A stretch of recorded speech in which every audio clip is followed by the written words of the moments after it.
David, bonjour. Bien le bonjour. Donc tu es David Honoré, fondateur de l'agence Red Suite, spécialisée dans le domaine de la communication. C'est exactement ça, ouais. Depuis 2 ans et demi. Ouais.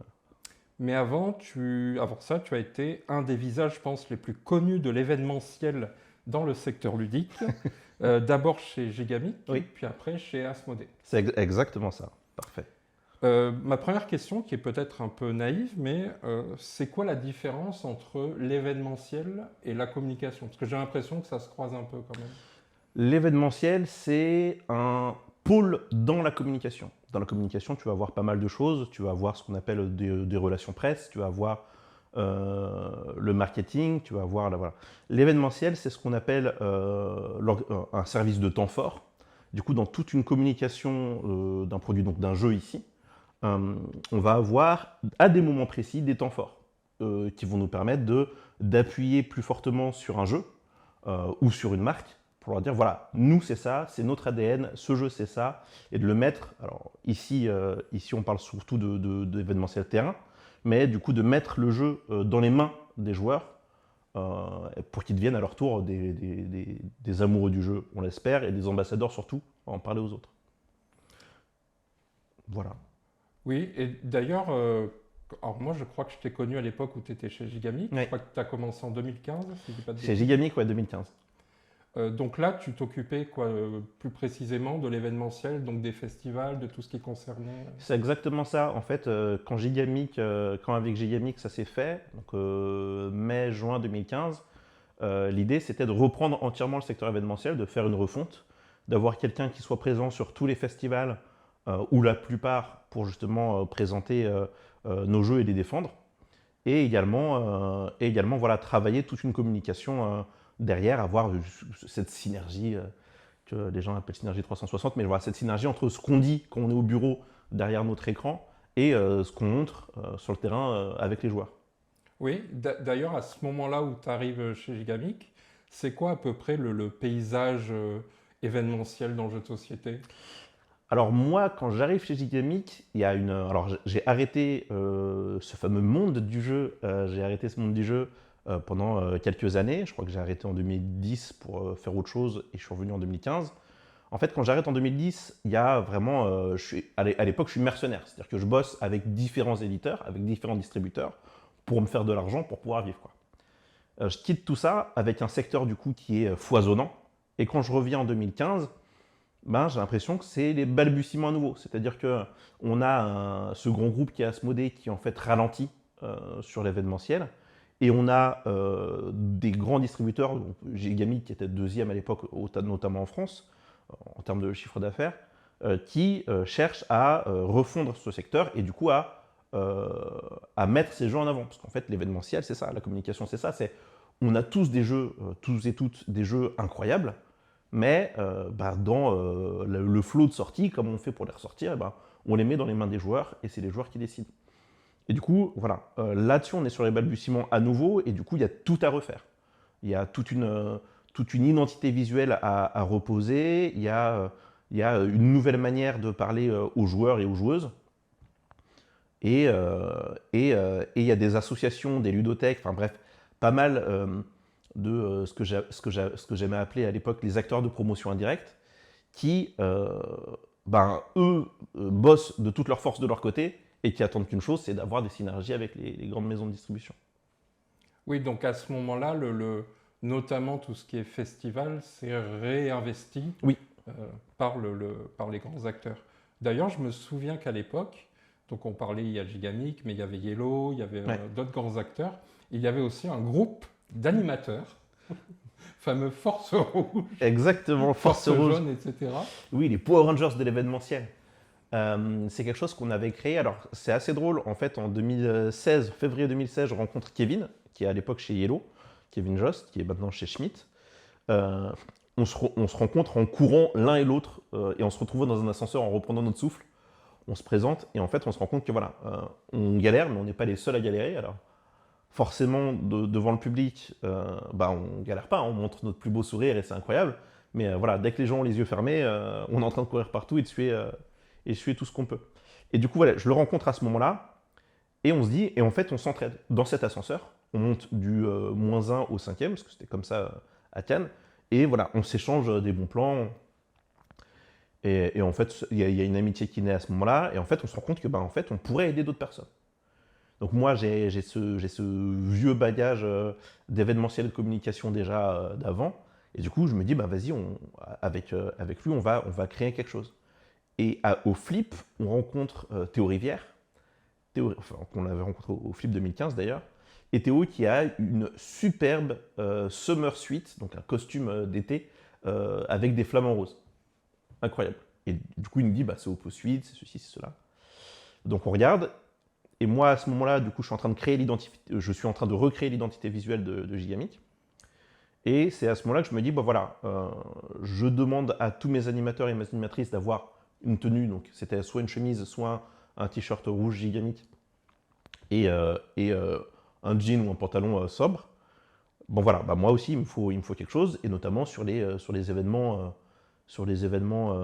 internationaux, du coup, je mets un costume pour faire classe, parce que je demande à toutes les équipes de faire classe, donc j'ai demandé à tout le monde d'avoir une cravate et tout, donc voilà. Et donc à ce moment-là, j'achète ce costume rouge, j'en parle à Kevin qui achète le costume jaune, on se retrouve du coup à Essen, on dit, en fait, ce qu'on veut faire, ça va être ça va être les Power Rangers, on va s'entraider, on va créer les Power Rangers de l'événementiel. Donc j'étais rouge pour Gigamic, Kevin était jaune pour Yellow.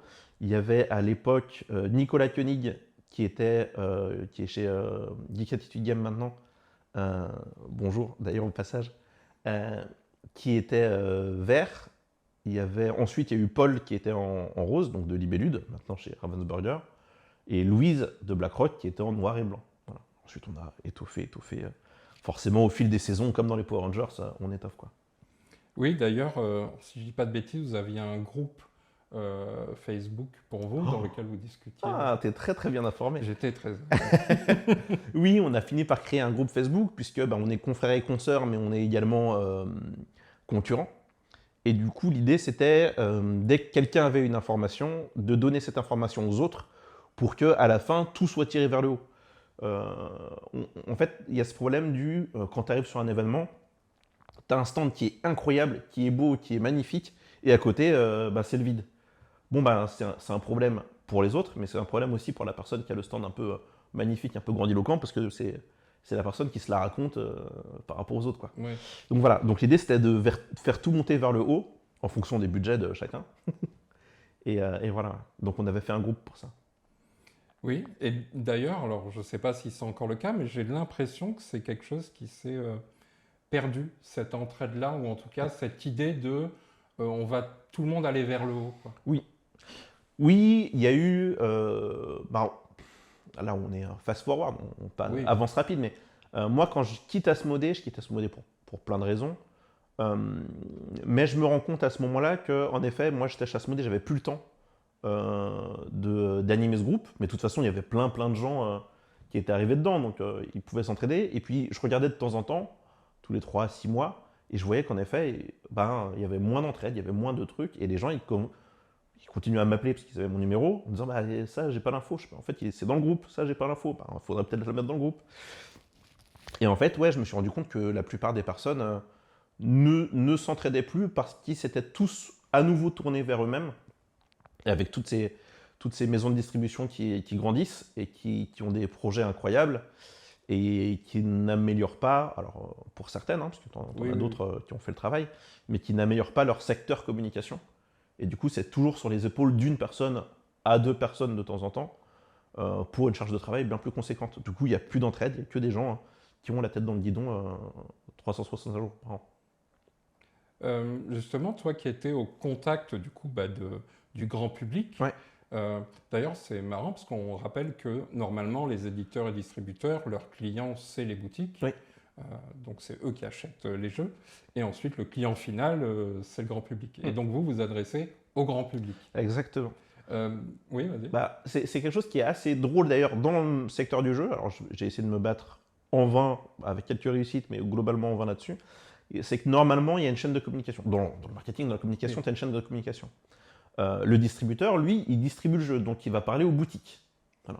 L'éditeur, lui, il va avoir comme client le distributeur parce qu'il vend ses jeux au distributeur, mais également le grand public parce qu'il fait ses jeux pour que les jeux soient joués. Mais en fait, il y a une sorte de méli-mélo où les éditeurs laissent le travail au distributeur, sauf que le distributeur, il ne travaille que les nouveautés. Parce que c'est les nouveautés qui font des achats aux boutiques. Du coup, voilà. Donc, tu as ce méli-mélo-là, et ce qui fait que nous, moi, en tant que distributeur, je parlais tout le temps au grand public. Parce que faut que le grand public connaisse le jeu pour que la boutique l'achète et surtout le réachète derrière. Et comment on fait justement des choix? Parce que forcément, l'espace est limité, que ce soit au point de vue du budget, mais aussi au point de vue de l'espace selon les lieux, etc. Il faut se rappeler qu'il y a, donc en 2015, 16, 17, c'est pas les espaces et le nombre de visiteurs qu'aujourd'hui. Ouais, clairement pas. Comment on fait pour choisir quel jeu on met en avant? C'est-à-dire aussi bien mettre en avant les nouveautés forcément, mais pas perdre des jeux qui ont quand même un potentiel de long seller. C'est une très bonne question. C'est une question qu'on a chaque jour, que j'ai encore moi maintenant dans ma propre agence. Les premières choses à savoir, c'est OK, quelle est la cible du festival? Voilà. Parce que tu ne vas pas présenter de toute façon les mêmes jeux de ton catalogue en fonction de si tu es à Octogone, pour le citer, ou si tu es à, je vais dire, Givor en jeu. Voilà. Ce n'est pas les mêmes jeux, ce n'est pas les mêmes joueurs, ce n'est pas la même typologie de public. Donc voilà, il y en a un où tu vas avoir quelque chose de plus familial, et tu en as un autre où tu vas avoir quelque chose où on recherche plus d'initiés experts, même si Octogone s'ouvre maintenant aux familles. Donc voilà, donc, en 2015, tu as ça. Donc tu vas te dire, OK, moi, je vais avoir tant de jeux à l'année, en tout cas tu l'espères, parce qu'en tant que distributeur, il y a des jeux qui sont de la coédition ou de la localisation. Et ces jeux-là, tu attends la production et tu attends qu'ils arrivent, avec des temps d'attente logistique un peu longs. Donc tu espères qu'ils arrivent au moment où tu l'as programmé, donc il faut que tu en parles. Et à côté de ça, tu as les jeux, édition, où là, tu as un peu plus de vision dessus. Et tu vas te dire, OK, voilà, il va sortir à telle date. Est-ce que je peux en avoir un peu en amont pour en parler un peu avant qu'il sorte, pour que les boutiques s'y intéressent? Et voilà. Et donc, tu vas en gros faire ton planning comme ça, sans mettre les festivals, sans rien, en disant, voilà, ça, c'est les moments où je dois parler de ces jeux-là. Là, tu comptes le nombre de jeux que tu as, tu te rends compte que tu en as trop. Et là, il y a des arbitrages à faire. Les arbitrages, ça va souvent être ce que déjà de base, on a produit. Est-ce qu'en édition, on a produit 10 000 de ça ou 2 000 de ça? Voilà, ça te permet de savoir si en effet tu vas plus mettre la main à la pâte pour l'un ou l'autre des jeux, puisque l'événementiel, ça a un coût. C'est un coût humain, c'est un coût logistique, c'est un coût des stands nus du festival. Et ce coût-là, il ne peut être qu'absorbé par les jeux que tu vends. Parce que, en fait, si tu ne vends pas de jeu, tu n'as pas d'argent. Si tu n'as pas d'argent, tu n'as pas de salaire. Et du coup, voilà. Donc, en gros, tu vas travailler uniquement. Alors, c'est pareil, hein, quand je suis arrivé quand je suis devenu indépendant, je me suis rendu compte qu'il y avait certains éditeurs, j'ai dû leur expliquer ça. Mais en gros, tu fais ton budget, il est seulement fonction de la marge que tu développes au niveau des jeux. Donc tu vas aussi travailler là-dessus. Et donc c'est un faisceau de variables qui te disent, en fait, on va sortir ce jeu plutôt que celui-là. Ok. Est-ce que dans ces variables, toi à l'époque, par exemple, tu avais la possibilité d'aller sur un coup de cœur, de te dire, ça j'y crois, même si on n'est pas parti... Alors maintenant je sais pas pour Gigamix comment c'est, mais je sais qu'à l'époque, on était genre 19, je crois. J'étais le 19e ou le 20e, je sais plus. Et il y avait ça. Il y avait ce côté très transversal où on se retrouvait tous autour d'une table en mode non, mais celui-là, faut qu'on en fasse plus, j'y crois. Tu sais quoi, ce qu'on va faire, parce que ça m'est déjà arrivé de le faire, je le présente en festival, on voit comment ça prend, et on voit derrière. Alors, avec les commerciaux qui avaient une fibre déjà et un flair déjà assez intéressant, c'était plus de l'équilibrage d'apothicaire, quoi. Mais en effet, il y a eu des discussions comme ça où je disais, en fait, celui-là, non. Celui-là, faut que je... Alors, et j'ai eu des échecs aussi. Avec des jeux où j'étais très, très enthousiaste, où j'ai mis beaucoup de moyens dessus, et qui se sont pas vendus, quoi. Oui. Est-ce que justement, au festival, c'est un bon thermomètre ou au contraire, on peut se faire piéger par un festival dans lequel il y a un engouement sur un jeu, mais en réalité, il est qu'à ce moment-là? Alors, si l'engouement il est qu'à ce moment-là, c'est un problème de la communication. Parce qu'en gros, alors en festival, de toute façon, ce qu'il faut se dire, sachez-le, euh, c'est les présentations sont normalement travaillées pour que le jeu plaise. C'est-à-dire qu'on va mettre en avant les points forts et l'animateur va être là pour présenter le jeu, mais également pour le dynamiser. Donc pour que le jeu et le groupe soient au diapason. Donc il y a ça aussi. Donc forcément, en festival, hors brouhaha, hors grand bruit, c'est là où normalement on est censé vraiment apprécier le jeu et vraiment s'éclater. Si tu t'éclates pas sur un jeu, sur un festival, l'achète pas, tu sais que ce sera moins bien encore chez toi, quoi. Ça dépend si c'est des gros jeux, mais généralement il n'y en a plus en festival. Mais ouais, et de notre côté, si il y a un engouement en festival et que l'engouement il s'éteint, alors c'est pas que la faute de la communication, mais c'est en partie la faute de la communication. Parce que notre rôle, ce n'est pas que sur le festival, c'est également de travailler autour du festival. C'est-à-dire que le festival, c'est le fameux temps fort dont je parlais tout à l'heure, mais comment tu vas en parler en amont et comment tu vas en parler en aval pour que les gens qui n'étaient pas localement dans cette ville pour ce festival-là, eh ben, ils aient aussi un intérêt à s'intéresser à ce jeu. Oui, en gros, c'est dire, hey, on sera là, donc Ouais. venez nous voir. C'est ça. Et ensuite, hey, on a été là et regardez les retours. C'est ça, regardez le retour, c'était vraiment trop bien. Ouais, Vous ouais. l'avez manqué, on va peut-être être là, sinon c'est en boutique à telle date. Voilà. Et justement, qu'est-ce qui fait, selon toi, la réussite d'une présence en festival? Est-ce que c'est la taille du stand, la qualité, je sais pas, de la décoration, la qualité des animateurs ou des animations? C'est en effet, c'est la capacité d'accueil d'un stand. En gros, à quel point il va être, alors beau, très bien, mais à quel point, c'est ce que je disais tout à l'heure, à quel point il va être accueillant. C'est-à-dire que si tu as un stand qui est beau, mais en fait c'est un grand château avec un œil au-dessus et des urukai partout, on aura compris la référence, c'est pas, voilà, c'est pas fou. Par contre, en effet, si tu as les couleurs de la marque du distributeur qui permettent déjà de dire aux gens qui sont habitués, ah bah tiens, ça c'est Yellow, ça c'est Gigamic, ça c'est Pixie, ok, je sais où je vais, voilà. Puis des animateurs derrière qui sont accueillants, qui vont t'amener sans te forcer à jouer au jeu, parce qu'au bout d'un moment, ils sont un peu frustrés. Donc il faut qu'ils travaillent justement le côté, je te force pas, je te mets pas le couteau sous la gorge, mais viens, tu vas voir, ça va être fun. C'est cette capacité d'accueil, cette capacité d'attraction euh, qui est hyper importante dans un festival. Tu ne réussiras jamais un événement, un festival, si en tout cas à mon sens, si jamais tu es attentiste. Si jamais tu attends que les gens viennent, tu auras surtout des réponses que les animateurs et les animatrices reconnaîtront, même certains éditeurs. Je fais un tour, je reviens. Cette personne-là revient quasi jamais. Voilà. Je fais un tour, je reviens. C'est que ton accroche, elle n'est pas arrivée. C'est que voilà, la personne s'est dit, faut que je fasse l'effort de m'engager. Voilà. Donc un accueil, c'est une belle visibilité du stand. Alors il n'est pas forcément grand, mais il faut qu'il soit accueillant et des animateurs derrière qui t'amènent à la table. Oui, oui. Prenez-en de la graine, chers éditeurs, car souvent, je dis ça, je repasserai plus tard. Et effectivement, je ne repasse pas. Bah voilà. Donc là, c'est Gigamic. On disait Ouais. à cette époque-là, si je ne dis pas de bêtises, même si c'est en chiffre d'affaires numéro 2, c'est ça que tu Ouais. disais, ça reste quand même, j'ai l'impression, peut-être tu me contrediras, mais une entreprise plutôt familiale.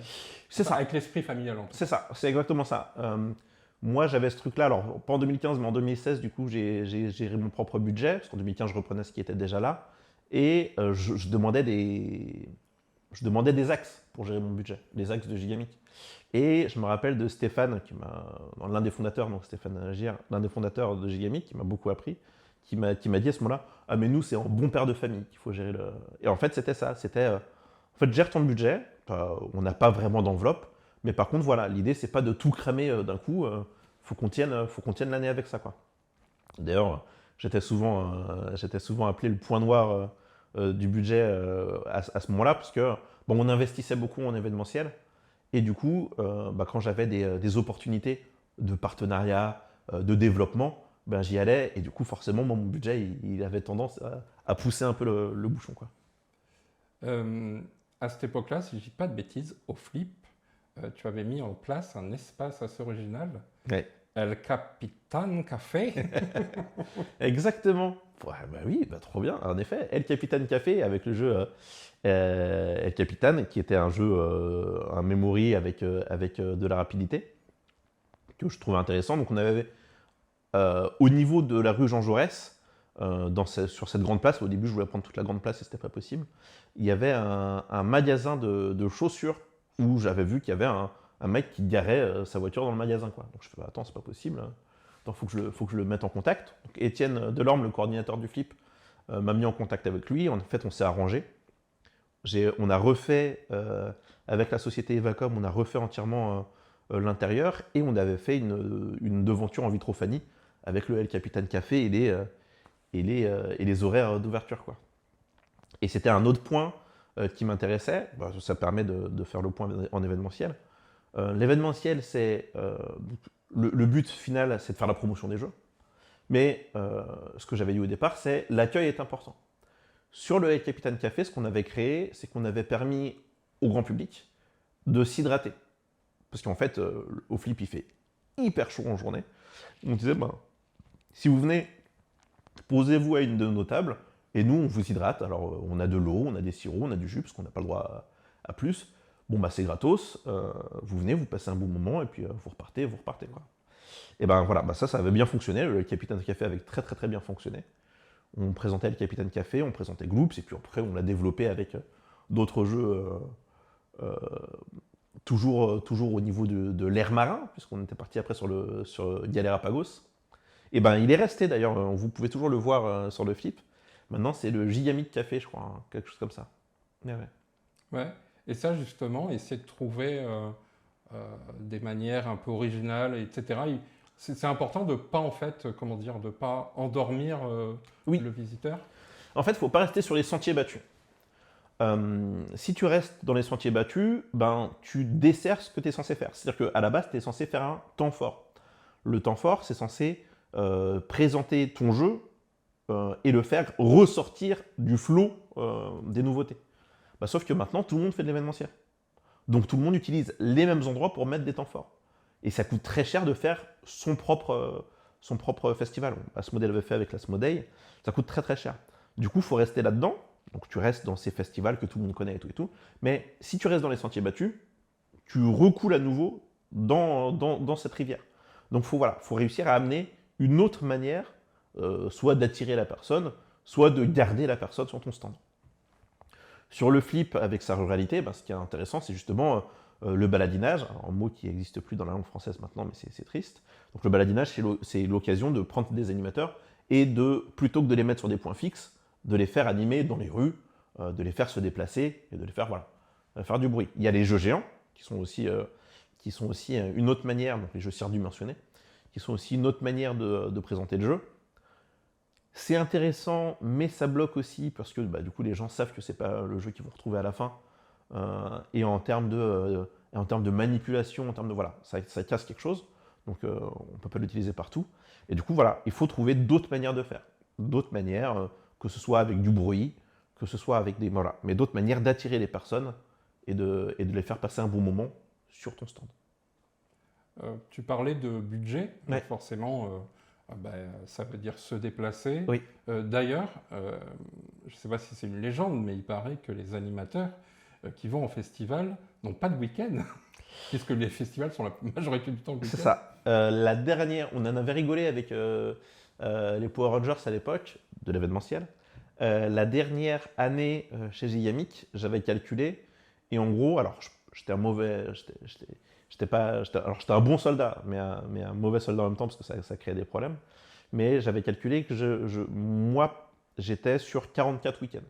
Il y avait 44 week-ends où je travaillais, en plus des semaines, pour Gigamic. Parce que du coup, il y avait les événements, donc les festivals, les partenariats, les déplacements du coup dans les cafés-jeux, qui étaient en train d'exploser à l'époque.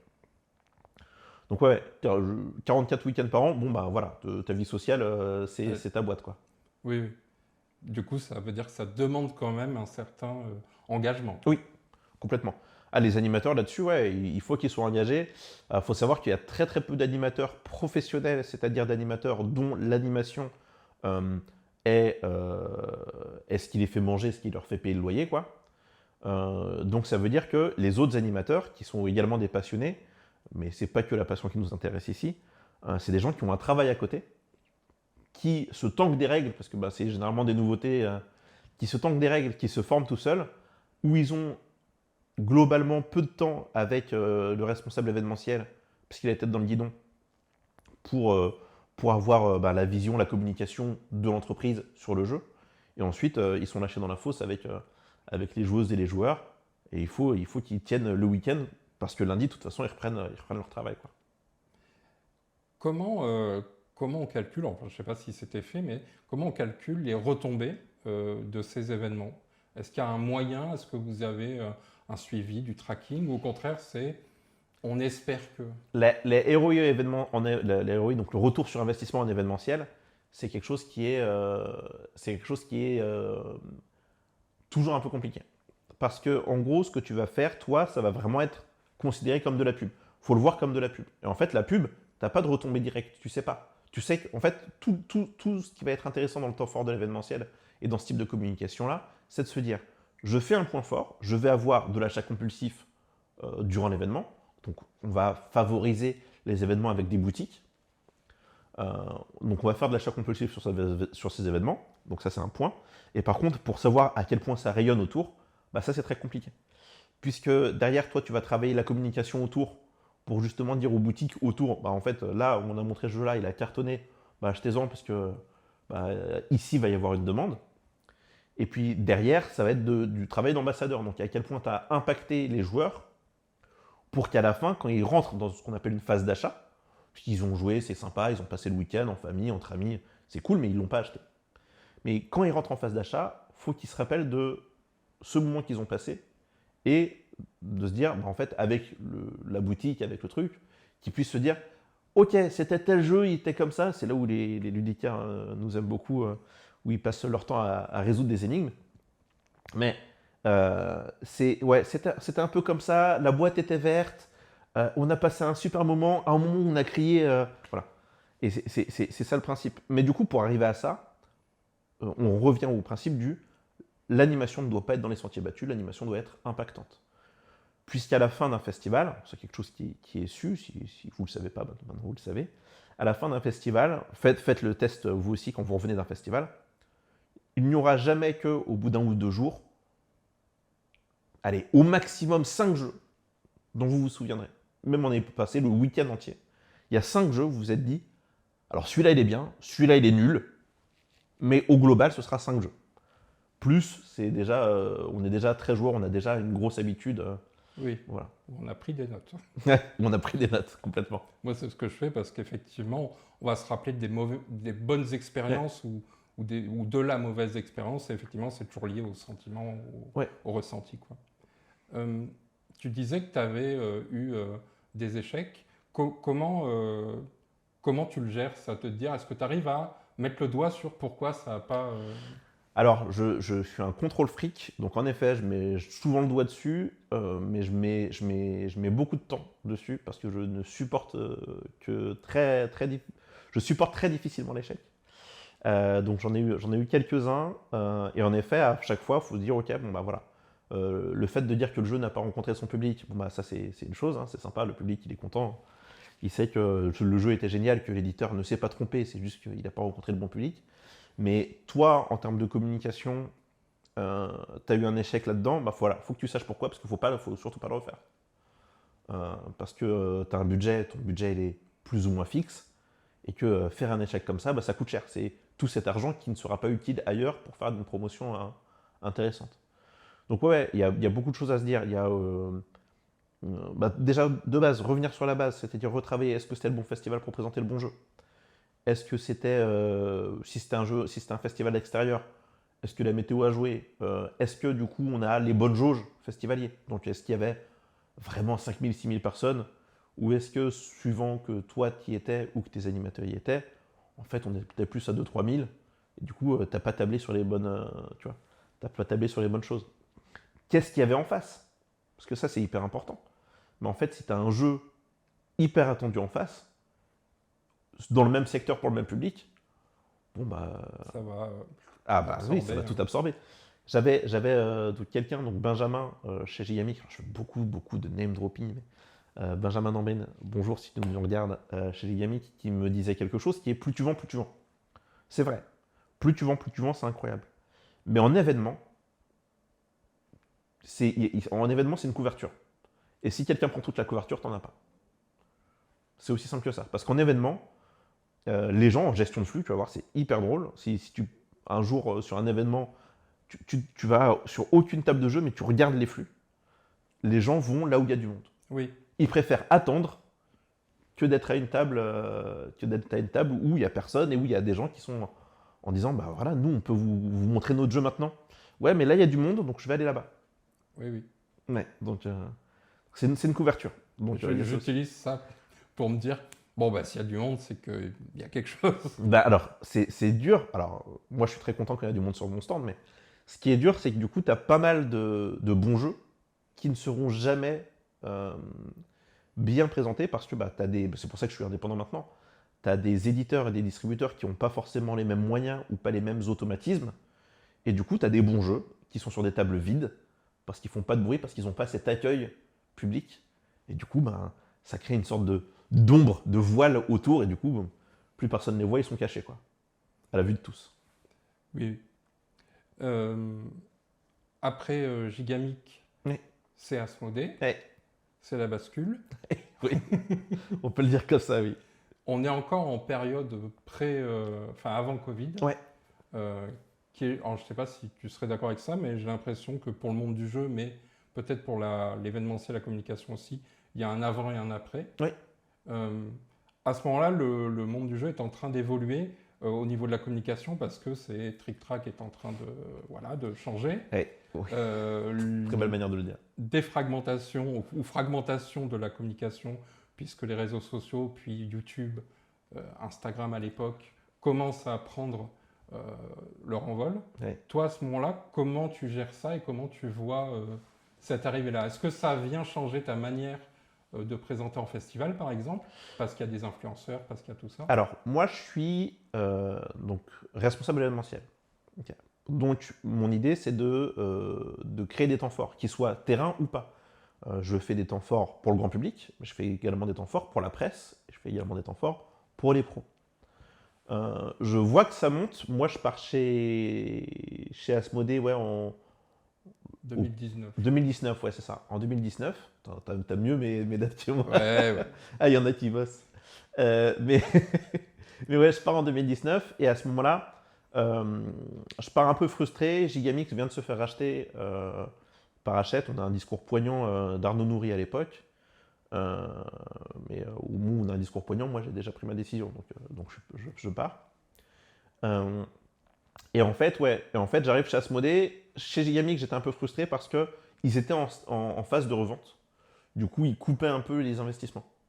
Et moi, mon truc, ça a toujours été de faire monter la sauce d'une nouvelle manière. Et du coup, il y a des choses qui fonctionnent, on garde ça, on les amortit. Il y a des choses qui ne fonctionnent pas, on les enlève, ça nous fait du budget, on réinvestit ailleurs. Donc on coupe les investissements, donc ça fait 1 an que moi je ne fais qu'écrire des process, et puis que sur mes 2-3 derniers mois, je forme à mes process et à la manière de communiquer de Gigamic mon successeur. Lionel, pareil, si on regarde. Et du coup voilà, donc je fais ça, et en fait à ce moment-là je suis frustré, et en même temps je me dis, on travaille à l'époque avec les ludothèques et avec les cafés-jeux, on ne travaille pas du tout avec ce qu'on appelle à l'époque les influenceurs, ce que j'aimais appeler les ambassadeurs, mais ce qu'on appelle à l'époque les influenceurs.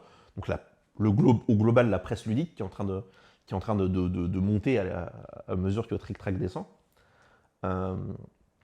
Et ouais, on ne travaille pas du tout avec eux, et même j'ai envie de te dire, à ce moment-là, on est au balbutiement. Avec Mathilde, on essaye de faire de travailler avec ce qu'on appelle des micro-influenceurs et tout. Mathilde Spriette, chez Helvétique. Bonjour Mathilde aussi. On essaye de travailler avec eux. Elle réussit certaines campagnes. Il y en a d'autres, voilà. Mais en fait, on ne sait pas. On tâtonne. On est en train de faire des trucs et on voit si ça prend ou ça prend pas, quoi. on se prend, tu vois, on revient chez Amazon et on paye des avis Amazon en disant, bon voilà, en fait, payer des avis Amazon, c'est pas ça, hein, c'est pas dire, faut que les gens aiment, c'est on paye des gens, Amazon leur envoie les jeux, et eux, ils mettent leur avis, ils testent et ils mettent leurs avis. Alors, en fait, là, on se rend compte que bah, voilà, Amazon, il ne sait pas du tout de quoi il parle, et du coup, ils envoient random des gens complètement aléatoires, avec des personnes qui comprennent pas. On a eu des gens qui demandaient pourquoi il n'y avait pas de dés dans le quarto, tu vois. On avait des gens qui disaient, bah, en fait, moi, j'ai pas trouvé fun le jeu parce que j'ai trouvé trop compliqué en parlant de Wasabi. Vraiment, des gens, ils ont reçu un jeu comme ils recevraient du fromage, quoi. Oui, oui, parce quand on est dans ce système-là, on reçoit des produits un peu tout, Ouais. voilà, qui sont offerts, et en échange de faire des commentaires, de l'essayer, etc. Mais c'est tout. Ouais. C'est pas ciblé sur un truc, quoi. Donc je suis frustré là-dessus, et quand j'arrive chez Asmodée, je me dis, il faut qu'on change ça, il faut qu'on ait une communication plus globale, puisque de toute façon, les influenceurs, les ambassadeurs, c'est des personnes qui vont justement être les ambassadeurs qu'on n'arrive pas à avoir. Ce que je disais tout à l'heure, quand on est sur un événement, on va impacter la personne et on va essayer d'en faire un ambassadeur, on va essayer de le vampiriser, de le transformer. Et du coup, que cette personne elle soit super contente, elle ait fait son achat compulsif, elle en parle à tout le monde. Et bien la presse ludique, c'est exactement ça.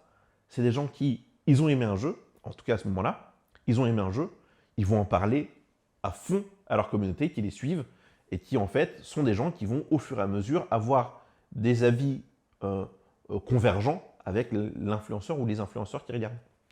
Du coup voilà, donc l'idée c'est de travailler avec ces gens-là. Quand j'arrive chez Asmodée, j'ai beaucoup de chantiers à faire. J'ai un très très gros chantier, j'ai une équipe qui est démissionnaire, des soucis internes et externes en management, gestion de conflits. Puis Asmodée, c'est une grande usine. Moi, que ce soit en événement, dans la vraie vie ou quoi, je m'embête malheureusement pas des codes et des barrières. Donc voilà, je mets des coups de pied dans les fourmilières et je vois ce qui sort et je fais en fonction. Mais du coup, voilà, au moment où j'arrive sur ce projet que je vends du coup au CODIR, donc au comité de direction, il y a le Covid. Mon projet, c'était, puisqu'on essayait de refaire un Asmodée, mais un Asmodee, mais donc un festival avec uniquement le distributeur Asmodée, mais que ça coûtait trop cher. Mon idée, c'était de faire un festival où en fait, on allait amener tous les ambassadeurs, toute la presse ludique à venir jouer au jeu et en fait à faire une sorte de concours où les gens vont voter pour qui va gagner un peu, tu vois, un mix entre un festival et un Secret Story, tu vois. Où les gens ne sont pas dans un manoir parce qu'ils sont au bureau d'Asmodée, parce que ça nous coûtait moins cher, on avait plein d'espaces vides, et où on va pouvoir du coup dire bon, voilà, qui va gagner, qui va jouer, ce qu'on a un peu dans les Sabliers d'Or, je crois, maintenant, quoi. Voilà, c'était cette idée que j'avais là, sauf que le Covid arrive, avec une très très mauvaise gestion au départ. Moi, à l'époque, j'ai encore des potes dans le syndicat de l'événementiel, donc on est déjà en train d'en discuter avec le syndicat de l'événementiel. Il faut savoir qu'il y a un syndicat de l'événementiel. Pour savoir comment on va en parler au gouvernement, pour dire, bah, en fait, nous, on veut montrer patte blanche, on va prendre tout ce qui est possible de sécuriser, mais voilà, l'idée, c'est de montrer qu'on peut ouvrir, voilà. Donc j'essaie de faire ça en même temps.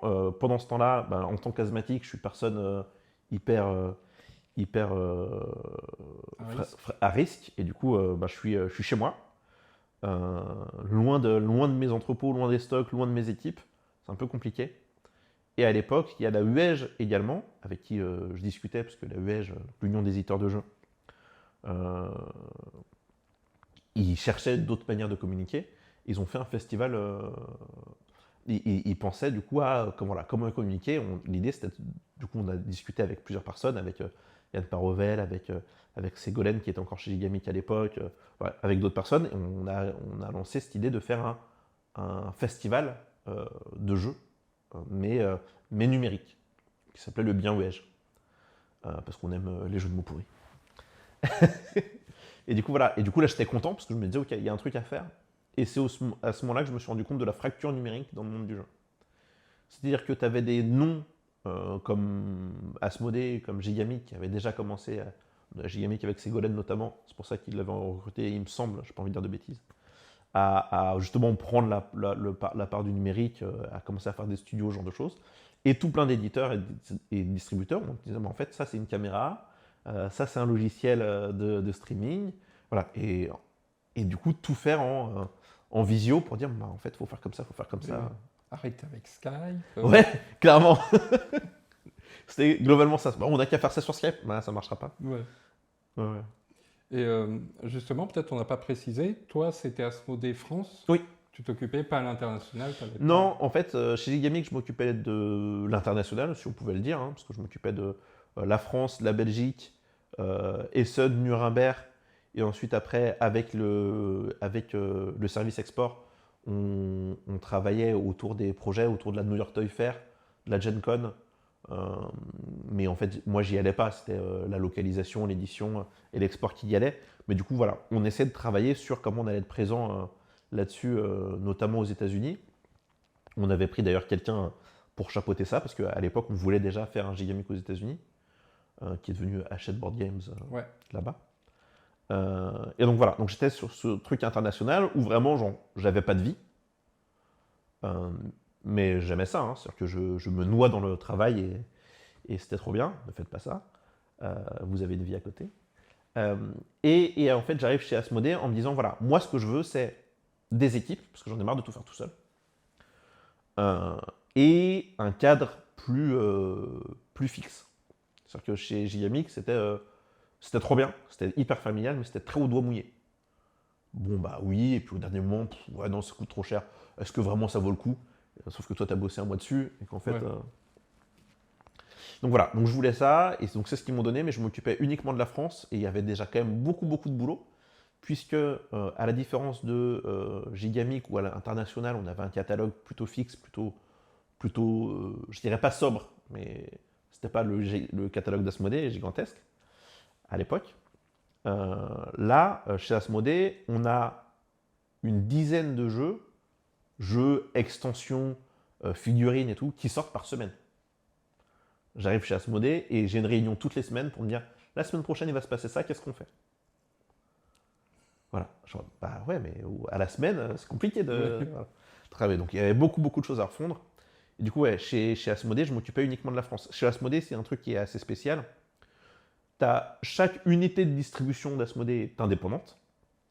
Donc la France est indépendante de l'Amérique, qui est indépendante de l'Italie, qui est indépendante, vous avez compris. Et ensuite, il y a, normalement, un Asmodée global qui va chapeauter en disant, bah, chacun fait avec son catalogue, et en plus de ça, il y a ce que nous on pose, c'est-à-dire le tronc commun qui doit être présent partout. Double, Azul, etc. Voilà. Et donc il y avait ce travail-là à faire. Et ouais, j'étais uniquement en France pour Asmodée. Et donc Asmodée qui a pris, je ne sais pas s'il y a beaucoup d'éditeurs qui ont fait ça, ou distributeurs, mais en tout cas, ça a été ceux qui ont déserté ou en tout cas annulé leur participation événementielle pendant longtemps par rapport aux autres qui étaient déjà de retour en festival. Je me souviens d'ailleurs pour celles et ceux qui veulent savoir pourquoi Vichy a été coupé en deux, c'est qu'au début, il n'y avait pas Asmodée. Et quand ils ont dit, bon, bah, finalement, on vient à Vichy, il a fallu tout couper en deux parce qu'ils prennent... Il y avait plus de place. Il y avait juste plus de place. Ça, comment tu as géré ça, en fait Alors, déjà une très grande... Humainement et professionnellement. Déjà une très grande frustration parce que je crois que c'est à ce moment-là que j'arrive enfin à réengager mes équipes. À leur redonner, redonner le goût de travailler avec Asmodée, de travailler avec moi en fait, en disant bah, s'il y a des problèmes au-dessous, on va déjà travailler ensemble, on va se repositionner, on va voir les trucs. Donc très dur. Et puis très dur aussi, puisque à ce moment-là, la décision elle n'est pas d'arrêter l'événementiel terrain, elle est d'arrêter l'événementiel tout court. Puisque l'événementiel numérique est assez balbutiement, et du coup ils sont en mode, en fait on va juste pas dépenser d'argent, c'est tout. En gros, l'histoire c'est que à l'époque, malheureusement, il y a eu des pertes dans les familles, dans les proches de membres d'Asmodée, et que du coup l'idée c'est de dire, ben voilà, avec un discours paternaliste mais juste, se dire, on ne veut pas que nos collaborateurs, qu'ils soient salariés ou qu'ils soient prestataires d'Asmodée, prenne le moindre risque de notre faute. Et donc, ça, je l'intègre. C'est très très dur. C'est d'autant plus dur que du coup, c'est l'année où j'avais, je crois qu'on avait un gros stand à Cannes, et du coup, j'ai dû ventiler 2400 mètres carrés avec à l'époque Maël Johnson, qui est maintenant chez BlackRock et qui était chez le Festival de Cannes à l'époque, où justement, à deux, on a dû réattribuer, retrouver pour pas qu'il y ait de zone vide et pour pas que justement Asmodée ait un truc qu'on appelle dans l'événementiel une pénalité de show-off, de no-show, excuse-moi. Et du coup, c'est, t'as pris un stand, tu te présentes pas, bon, en fait, tu payes une pénalité, quoi. Donc il y avait ça à faire, ce qui a pris beaucoup de temps. Puisque l'idée, c'était justement de prendre aucun risque. Et du coup, Asmodée, à ce moment-là, décide, alors c'est nouveau pour moi à ce moment-là, mais décide de me payer à ne rien faire. Je ne sais pas de rien faire, donc c'est pour ça que on a discuté avec la Wedge, et on a lancé le festival Bien Wedge, et qu'à côté, je continue à travailler en cherchant de nouvelles alternatives, en discutant avec le syndicat de l'événementiel, et en proposant à chaque fois au codir en disant « Bon, on pourrait faire ça. » Non, mais t'as pas compris, on ne met pas d'argent. Ok, d'accord. Je reviens le mois d'après, on pourrait faire ça. Non, mais on ne met pas d'argent. Voilà. Et donc c'était très dur pour moi, mais ça a été beaucoup de choses. Ça a été aussi incroyable pour mes équipes, parce qu'il y a une personne de mon équipe à ce moment-là qui disait, mais en fait, voilà, j'ai appris, j'ai aimé. Et donc je lui avais donné un poste de coordinatrice événementielle. Donc voilà, elle a aimé ça, elle a aimé travailler avec moi, mais en fait, elle se rend compte que c'est un boulot je sais pas si on peut dire d'insulte, mais c'est un boulot très gros bill, quoi. Genre, tu vois, ta vie, tu l'as pas, c'est stressant, t'as très peu de déconnexion dans ces métiers de l'événementiel et d'organisation. Tu as très peu de déconnexion quand tu rentres chez toi, et tu profites très peu des autres événements, parce que tu penses au boulot quand tu es dans les autres événements. Oui. Comment ils ont fait ça? Ah oui, ça c'est ça au niveau de la sécurité. Voilà. Et du coup, elle avait plus ça, et du coup, elle est devenue fleuriste. Elle est partie à Rennes, elle est devenue fleuriste. Voilà. Donc ça a été aussi ça. Ça a été aussi accompagner mes équipes à se retrouver, à voir ce qu'ils voulaient, ce qu'ils voulaient pas, et essayer de les garder engagés, de les reformer autrement. Et quels enseignements, toi, tu as gardé de cette période-là? Ça t'a appris des choses quand même sur ton métier, du coup? Alors moi, ça a changé drastiquement quelque chose chez moi, puisque en fait, ça m'a permis de voir que j'étais bon, mais que je travaillais à créer le besoin chez les gens. C'est-à-dire que globalement, un commercial, il va parler à quelqu'un qui a un besoin défini, et il va lui vendre, en rapport à ce besoin, différentes choses. Et plus il est bon, plus il va lui vendre des trucs. Voilà. Avec ce crédit confiance qu'ils ont ensemble. Oui, vendez-moi ce stylo. Ouais, c'est ça. Dans le marketing, on ne va pas te vendre un truc. On va te créer le besoin, c'est-à-dire qu'on va te faire passer un si bon moment que quand on va couper, c'est toi qui vas venir vers nous pour dire « Putain, c'était trop bien, mais je le veux en fait ». Et dans une société ultra-consumériste, qu'on a vu justement durant le Covid avec oui. Les gens qui se battent. C'est ça, et les gens qui se battaient partout pour tout, parce qu'il manquait des pâtes, du PQ, du Nutella, des trucs comme ça. Voilà. Je me suis dit, bah ouais, en fait, on crée des besoins là où il n'y en a pas. Alors c'est sympa quand on a une société qui va très bien, quand on a une société qui va moins bien, en période de crise. Bon, bah, t'es pas du bon côté de la barrière à ce moment-là, quoi. Voilà. Donc il y avait eu cette réflexion-là, et cette réflexion de travailler un peu plus humainement à ce niveau-là, et du coup de travailler moins le grandiloquent et moins la vente de poudre de perlimpinpin. Je récupère ça d'un grand homme. Qu'on salue. Qu'on salue aussi. S'il regarde, coucou. Et voilà, et de travailler du coup beaucoup plus serré au niveau des publics. C'est ce que j'ai fait après le Covid. On travaillait du coup, on a retravaillé notre secteur événementiel au niveau des joueurs et des joueuses, donc des festivals. Et en parallèle de ça, j'avais créé autre chose, c'est-à-dire que on le faisait déjà un peu, mais du coup, je voulais avoir quelque chose de plus grand. C'est-à-dire, on va travailler le grand public. On va travailler des nouveaux joueurs ou des non-joueurs, et on va les amener à leur dire que, en fait, le jeu, c'est pour tout le monde. Donc pour ça, j'ai travaillé avec des sociétés dans les écoles et j'ai travaillé également dans d'autres festivals. Donc Asmodée et au FIS, Festival international des sports extrêmes. Je crois qu'on était aussi au Mondial du vent. Enfin, je ne me rappelle plus, mais le FIS, ça a été c'est quelque chose que je voulais depuis longtemps, donc j'ai été très content qu'on l'a eu. Mais ensuite, voilà, on en a fait quelques autres pour avoir, voilà, pour dire aux gens, bon, voilà, à côté des hot dogs et des trucs, pendant que tu es en train d'attendre ton super tournoi avec des surfeurs qui vont faire des trucs incroyables, vas-y, viens, on fait un petit jungle speed, un double, un petit jeu, voilà. Et oui, c'est amener le jeu là où d'habitude il n'y est pas. C'est ça. Mais comme médium où on va fédérer les gens autour d'un jeu. Et du coup, c'est en ça que je disais qu'on allait travailler plus humainement. C'est-à-dire que pour moi, il n'était plus question d'uniquement faire la promotion du jeu pour le jeu, mais de faire la promotion du jeu pour également autre chose que le jeu. Et donc, notamment dans ces festivals-là, avoir quelque chose qui fédère, quelque chose qu'on avait déjà créé avant dans une agence événementielle dans laquelle je travaillais il y a longtemps, qui s'appelait le Bus des jeux, qui s'appelait les jeux en live, où justement on amenait du jeu de société dans les festivals de musique.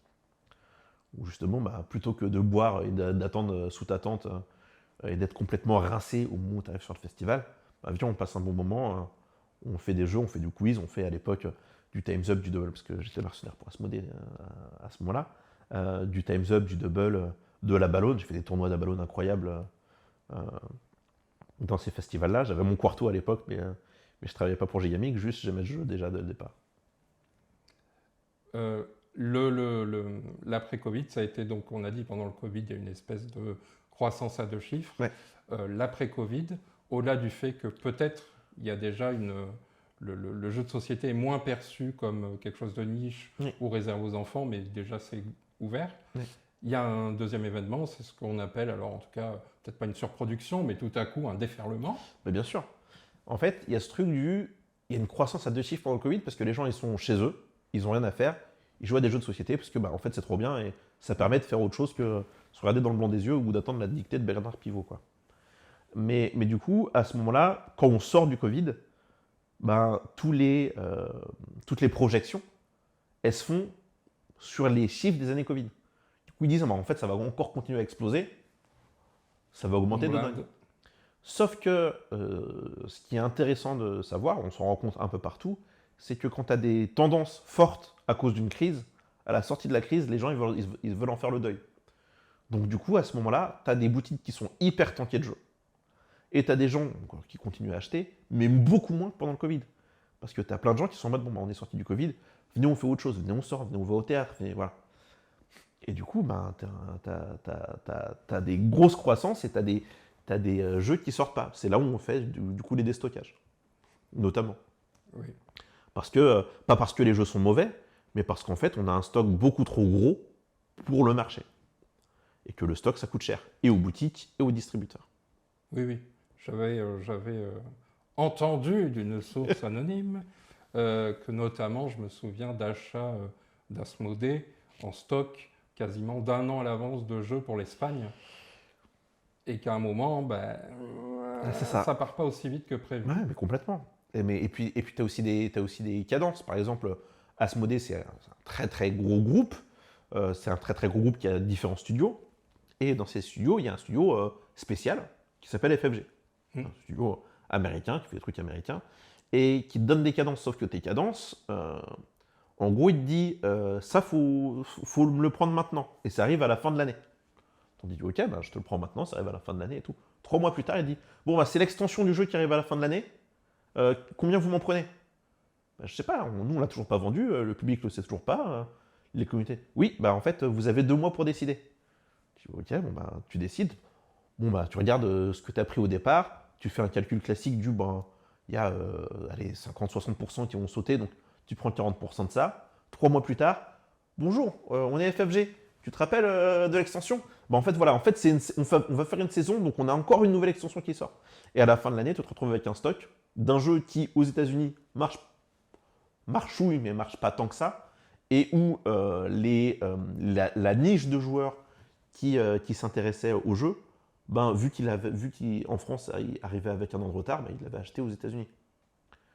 Donc T'avais déjà, oui, le public est déjà un peu conquis, donc tu as un gros stock où tu as beaucoup moins de jeux qui vont sortir par rapport à ce que tu penses.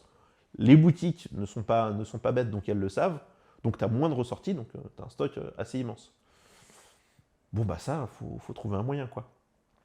Le détruire, ça coûte trop cher. Et puis, c'était pas trop à l'époque l'idée d'Asmodée de dire, bah, en fait, on fait des jeux pour les détruire. On n'est pas des éditeurs de livres. Bientôt, peut-être, mais c'est pas le cas. Et puis, ça coûte très très cher. Et du coup, voilà, comment on fait quand tu prends des brokers, hein, tu prends des noses, tu prends des trucs, des machins, oui. mais ils vont pas s'amuser à stocker tes 1 an de stock pour toi à un prix intéressant. Donc voilà. Et du coup, on s'est dit, mais en fait, voilà, les joueurs et les joueuses, eux, ça les intéresse. On est post-Covid, il y a plein de gens qui ont des. À ce moment-là, parce qu'il faut savoir qu'avant le Covid, il y avait déjà les Gilets jaunes. Donc, post-Covid, c'est toujours pas réglé. Et on a des gens qui, avec le Covid, ont plus de mal à joindre les deux bouts. En fait, voilà, on va faire un déstockage. On va faire un déstockage, on va, pour pas créer de concurrence déloyale, on va proposer au prix des stockages aux boutiques de reprendre les choses en disant, ben voilà, on va faire un déstockage pour tant. Et s'ils en veulent pas ou s'ils en veulent, de toute façon, nous, on aura notre stock. Oui. C'était hyper local, hein, c'était à Duyancourt. On ne savait pas que dès la première année, il y aurait des gens à 5h du matin qui seraient devant. Oui. Ouais. Il y a encore les images, les fameuses. Là, c'est encore pas loin où tu pars à peu près en 2022, c'est ça? Je pars en 2020, là, oui. Et c'est là où tu crées, pas dans la foulée, mais l'année d'après, tu crées ta. Ouais, en gros, à l'époque, j'avais tout quitté et j'avais de nombreux éditeurs, je crois que c'est 8 ou 9, qui m'appelaient régulièrement en me disant, mais en fait, David, maintenant que tu n'es plus chez Asmodée, nous, on a toujours besoin de conseils, viens, tu nous aides et tout. Et moi, je faisais ça de bon cœur parce que c'est ma passion. En fait, c'est un travail, mais c'est aussi une passion. Alors, qui est résulté de fuites en avant à de nombreuses reprises, mais au final, c'est quelque chose que j'adore. Donc, quand on me pose une colle, moi, je suis en mode, ah ben, j'ai envie d'y répondre, donc on va trouver des solutions. Et au bout d'un moment, moi, j'étais chez moi, et ça faisait 3 jours que j'étais dans la chambre qui faisait office de bureau, et 3 jours où j'étais tout le temps au téléphone. Tout le temps au téléphone. Et mon ex, à l'époque, me dit, bon conseil, je t'avouerai, j'y pensais pas, mais faut quand même lui donner ça, qui me dit, mais en fait, c'est un métier. C'est-à-dire que là, tu travailles. Donc, faut dire à ces éditeurs de te payer. Et quand je dis ça, bah, la plupart s'en vont. Ah, c'est payant. Ouais, mais tu sais, normalement, bah, nous, on paye déjà nos pourcentages chez Asmodée, nos trucs, nos machins, on n'a pas le budget. Classique. Et j'ai une personne du monde du jeu, qui m'appelle et qui me dit, ben voilà, nous on a besoin de toi pour de l'événementiel. On va faire une maison d'édition, on a des jeux qui nous tiennent à cœur vraiment de pouvoir sortir. Ben voilà, tu nous le dis, par contre, on crée notre maison d'édition, c'est pas rubis sur l'ongle. Et moi je suis ben, c'est parfait parce que je veux travailler humainement. Alors c'est une plaie quand tu es dans le marketing, parce que l'idée normalement c'est de faire plein d'argent. Mais donc je veux travailler humainement, donc voilà, on va avoir des budgets qui sont plutôt cool. Et puis moi à ce moment-là, j'ai Pôle emploi et je suis parti à Asmodée avec un peu d'argent.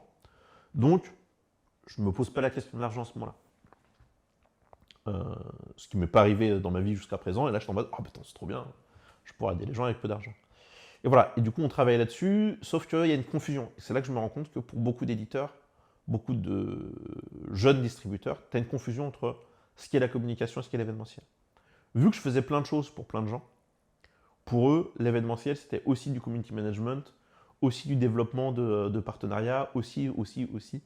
Voilà. Et du coup, ça a créé pas mal de confusion, ce qui a fait que du coup, avec cet éditeur, j'ai préféré arrêter. Et puis, au fur et à mesure, j'ai eu d'autres éditeurs, d'autres propositions. Le festival de Vichy qui m'a demandé d'abord d'être consultant et puis cette année d'organiser le festival public de Vichy. Parce qu'ils sont aussi en restriction de budget, donc je ne m'occupe pas du festival pro. Et voilà. Mais ouais, à ce moment-là, c'est 2022, j'arrête. Je me dis, ok, c'est la 2e fois que je quitte le monde du jeu. Je reviens pas. Tu vois. Bon, bah, je me suis trompé. C'est bien de ne pas s'écouter. Et du coup, je reviens, mais je reviens en indépendant en disant, bon voilà, si vous avez besoin d'aide ponctuellement, il n'y a aucun problème. Sur des projets courts et sur des projets réfléchis. Et sinon, ça permet de ne pas avoir quelqu'un à l'année à payer alors qu'en fait, vous ne savez pas quoi lui faire faire, qui en souffre Oui. à un moment, quoi. Oui. Entre les débuts et maintenant, est-ce que tu vois une grosse différence au niveau de la gestion des événements, de la gestion aussi de la communication?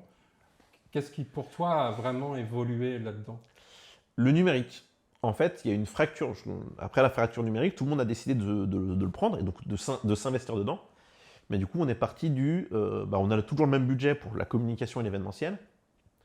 Et en fait, vu qu'on a beaucoup d'investissements numériques, on fait moins d'événements. Donc on a beaucoup fait d'événements numériques. On a beaucoup essayé de parler directement au grand public. Et on a aussi beaucoup donné de jeux, donné la parole, donné la main à tout un tas d'influenceurs ludiques. Avec la chute de Trick Track, et désolé, j'essaie de ne pas éructer dans le micro, mais avec la chute de Trick Track, du coup, beaucoup de personnes se sont pris. Alors, c'était déjà un peu le cas avant, ce qui a forcé la chute, mais beaucoup de personnes se sont pris à dire, mais en fait, voilà, moi aussi j'ai quelque chose à dire, donc on va y aller. Beaucoup trop, pas assez, ça c'est un autre débat. Mais voilà, donc beaucoup de distributeurs qui se mettent à donner et de l'argent et des jeux à ces influenceurs, à ces ambassadeurs des réseaux sociaux. Ce qui fait que du coup, pendant un temps, on arrête de mettre les jeux sur le terrain. Il y a moins de festivals, il y a moins d'argent. Là, on arrive à un équilibre où on se rend compte qu'on a besoin de mettre des jeux sur le terrain, mais que justement, je trouve que voilà, on arrive enfin à quelque chose d'assez raisonné, où on dit qu'en fait, c'est différents outils et qu'il faut les mettre en fonction d'un jeu au bon endroit. Il y a certains distributeurs qui continuent à déverser des jeux en pagaille, mais globalement, la plupart ont des budgets raisonnés et du coup, ils font pas ça. Mais donc ouais, maintenant, la communication, elle est un peu plus... alors, elle est un peu plus travaillée, mais les gens n'ont toujours pas le temps. Donc, on reste à tirer les bouts de ficelle comme Captain America tire les hélicoptères, là. Mais ouais. Globalement, on a des distributeurs, notamment BlackRock, que je salue, qui ont réussi à prendre un vrai virage.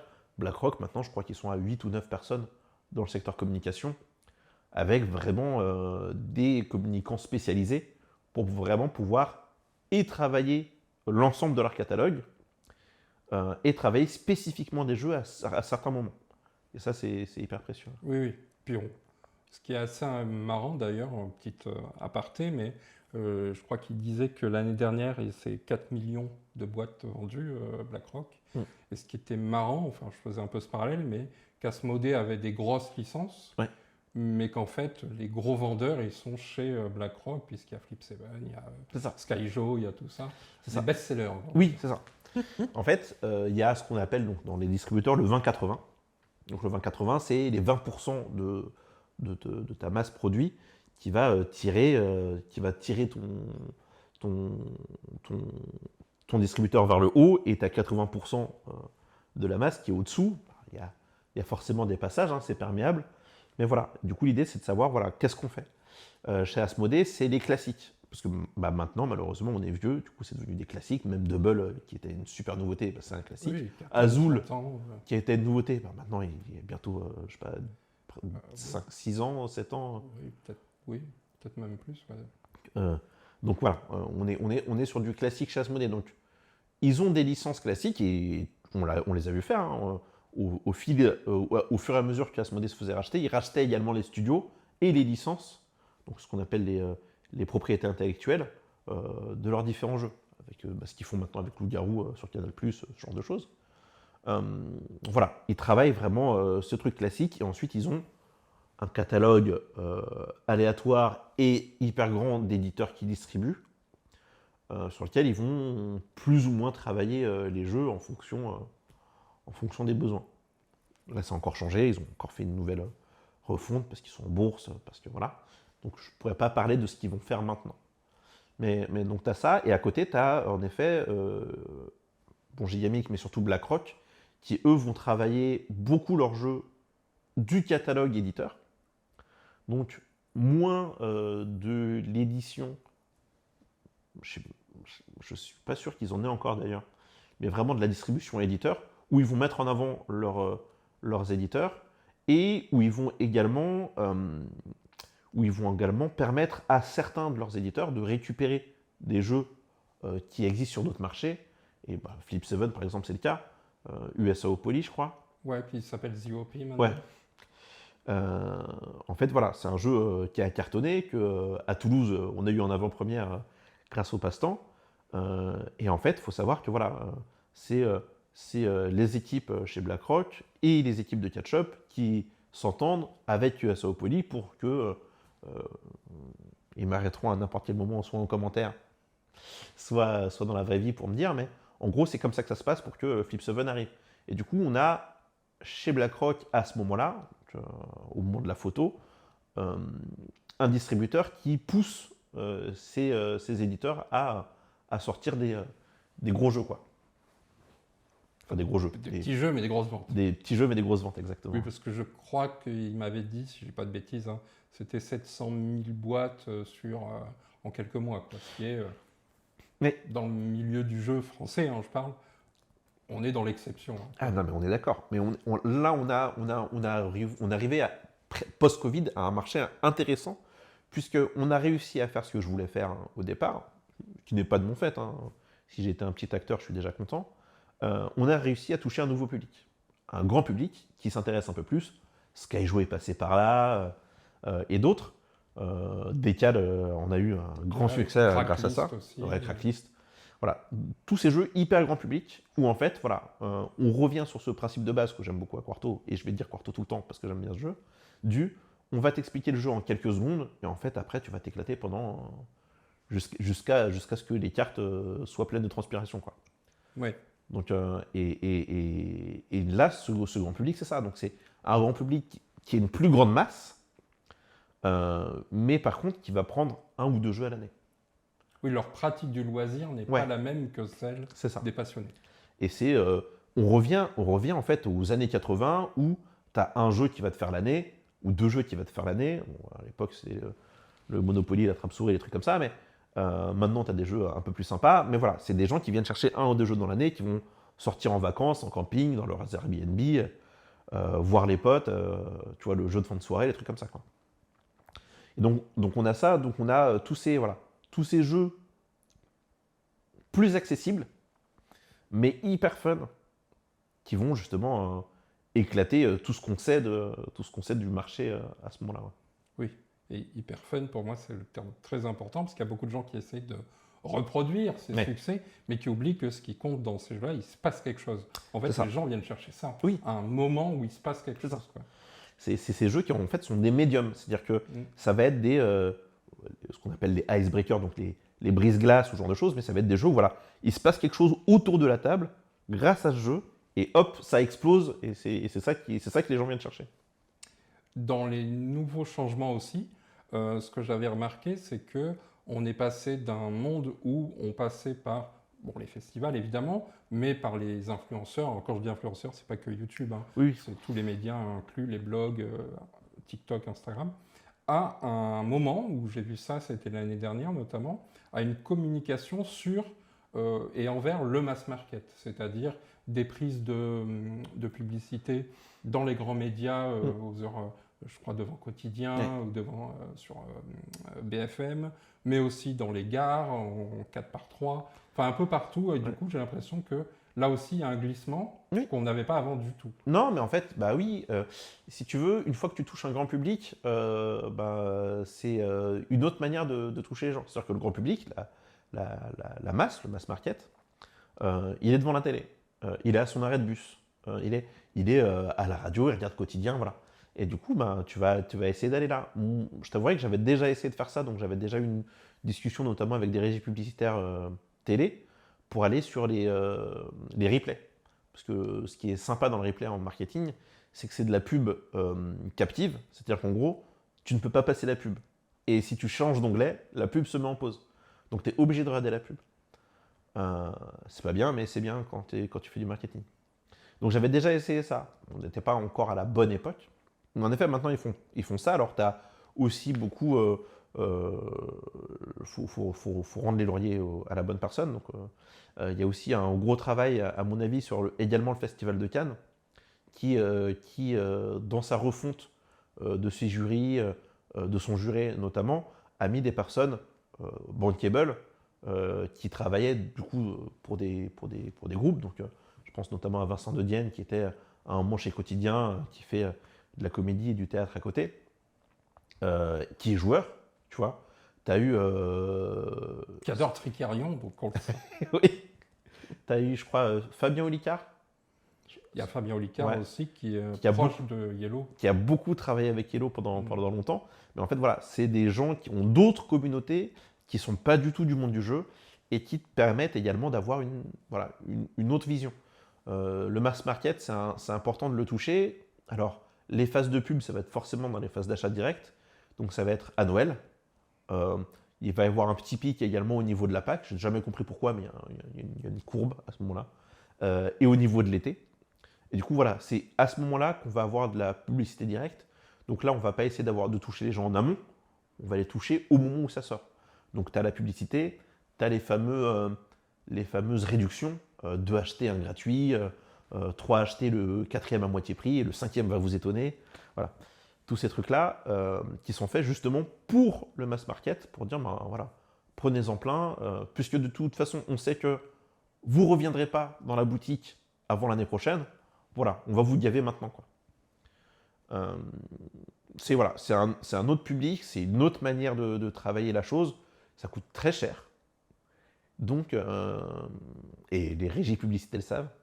Du coup, c'est plus compliqué à faire. Puis, par exemple, une pub télé, t'achètes ton spot à la seconde là, ou t'achètes à la seconde, ou si c'est pas en prime, il y a des forfaits.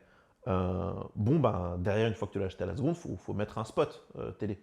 Et donc, tu vas payer une agence de com, tu vas payer des animateurs, parce que peut-être que ça coûtera moins cher de mettre des animateurs que des acteurs.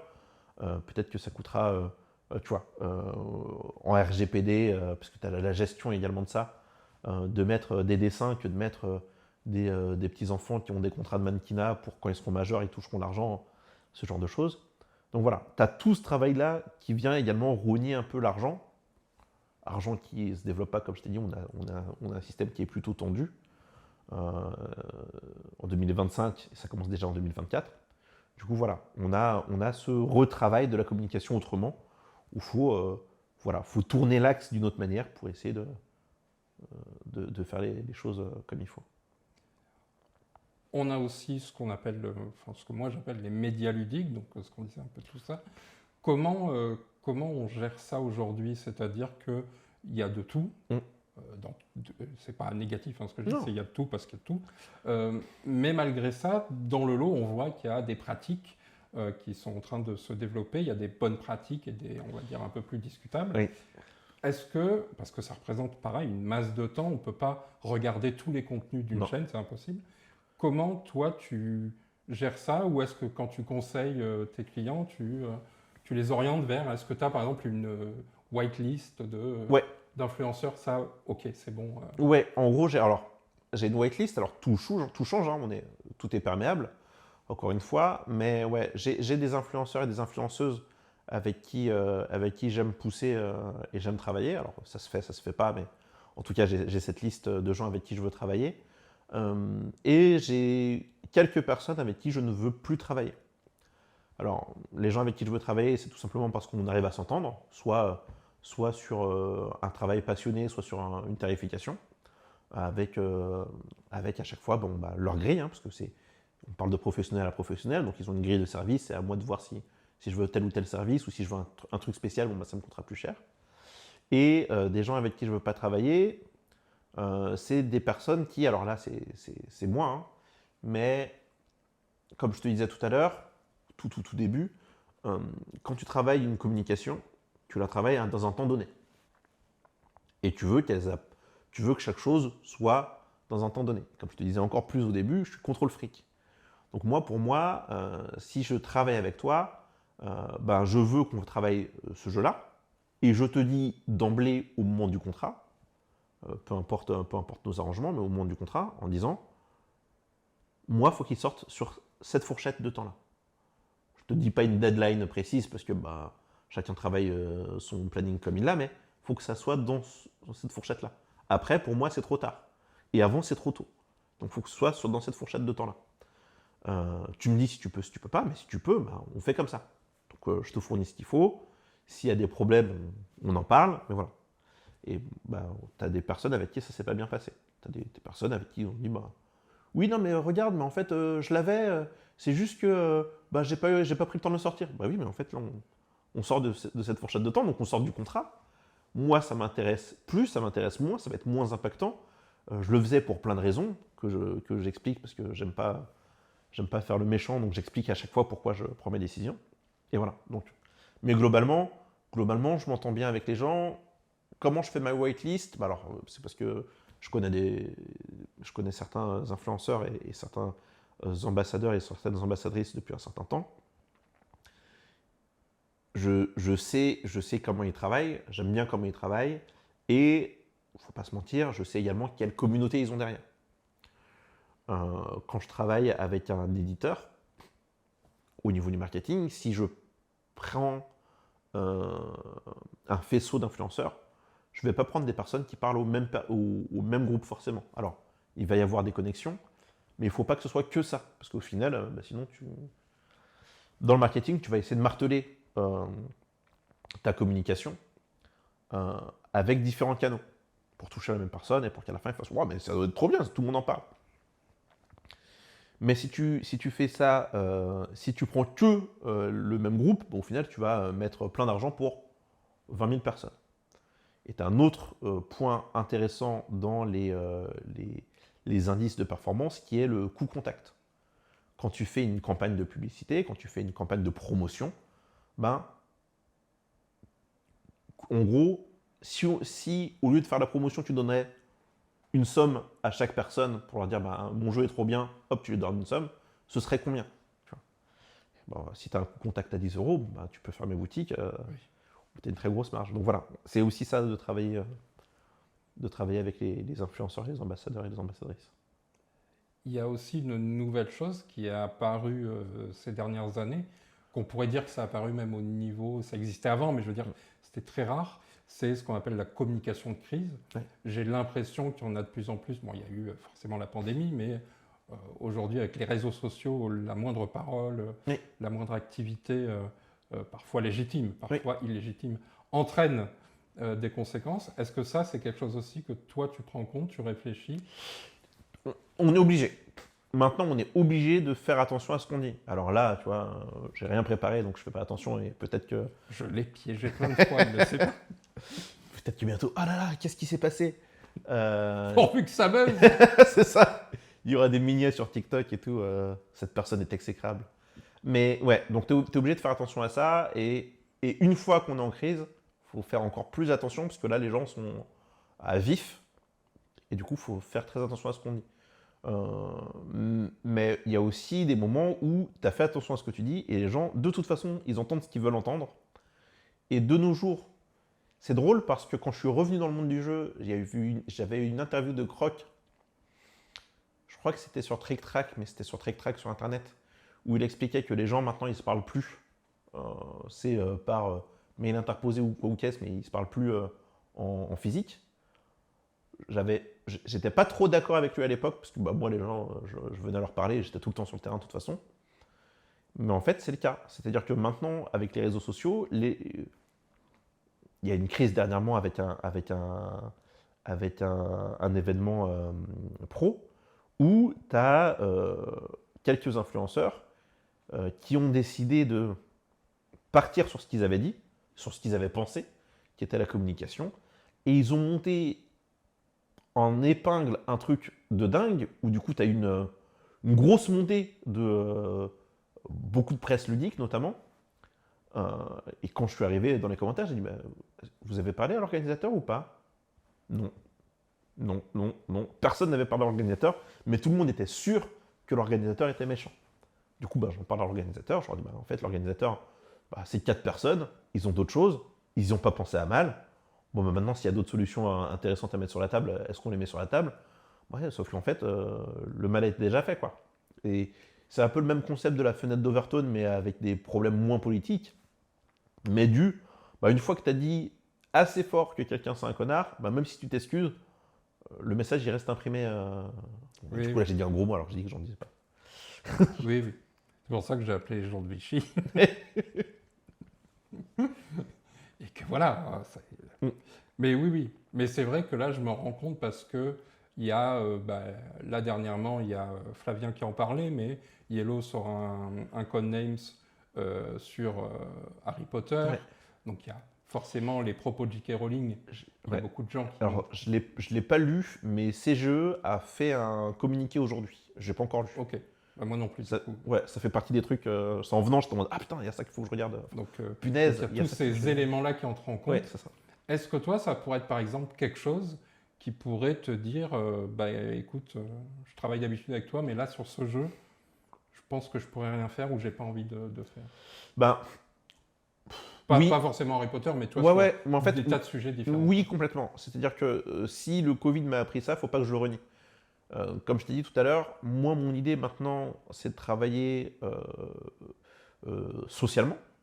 C'est-à-dire que le jeu, c'est un objet culturel pour certains, c'est un produit pour d'autres, mais en tout cas, c'est un médium qui permet de fédérer des gens. Voilà, faut donner les bons messages. Moi, à l'époque, pour te dire, quand j'étais chez Gigamic, il y avait un jeu qui s'appelait Mombasa, incroyable jeu, que j'aime beaucoup. Il y avait plein de gens qui disaient que c'était raciste. Moi, je comprenais pas pourquoi. Ils voulaient que...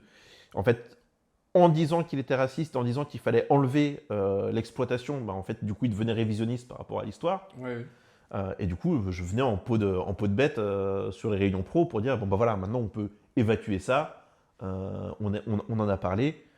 Historiquement, c'est arrivé, il y a des colons qui ont exploité l'Afrique. Voilà, on travaille dans ce secteur, dans ce truc. Il y a plein de gens qui font des guerres napoléoniennes, il y a Mémoire 44, tu vois. Donc voilà, donc on travaille là-dessus. Maintenant, de nos jours, l'idée c'est aussi qu'on crée un jeu, de faire attention à sa portée sociale. Il y a eu de nombreuses conférences, notamment sur l'inclusivité dans le monde du jeu, que j'ai beaucoup aimé, qui sont en replay, je crois, sur CAD. Qui sont intéressantes. Moi, ce que j'aime, c'est ça. C'est que quand je suis revenu dans le monde du jeu en 2015, on disait le jeu, c'est universel. Moi, je rigolais, parce qu'à l'époque, je crois le ESUD de 2015, je rencontre Eric Lang, et on en rigole avec Eric Lang et avec d'autres en disant tiens, je crois qu'on est les deux noirs du monde du jeu de société, tu vois, donc l'universalisme, voilà. L'année d'après, il y a une sociologue qui m'interviewe, d'ailleurs, je ne sais même pas où en est le papier, qui m'interviewe sur justement les différences entre les ethnies et les cultures au rapport aux jeux de société. Et donc voilà. Et là, maintenant, on a effacé ça, on a effacé ce grand carton qui nous cachait le truc.